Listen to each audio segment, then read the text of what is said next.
নমস্কার, আজ আমি বানাবো কলমি শাকের চচ্চড়ি। তো তার জন্য আমি এখানে দেখুন কলমি শাকটা ধুয়ে ভালো করে বেছে কেটে নিয়েছি।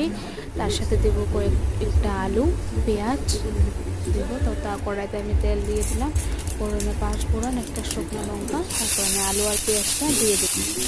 তো এখানে দিয়ে দিলাম আলু আর পেঁয়াজ, এখানে দিয়ে দেবো স্বাদ মতো নুন, হলুদ, তারপরে একটু নাড়াচাড়া করে তো মশলা বেটে রেখেছিলাম, এখানে ধনে, জিরে, কাঁচা লঙ্কা, তো এখানে আমি দিয়ে দিলাম। তো একটু কাশ্মীরি লঙ্কা দিয়ে দেবো কালারের জন্য। এখানে দিয়ে সর্ষে বাটা, সর্ষেটা আমি বেটে রেখেছিলাম, তো দিয়ে দিলাম। এগুলোকে নাড়াচাড়া করে দিয়ে দেবো শাক।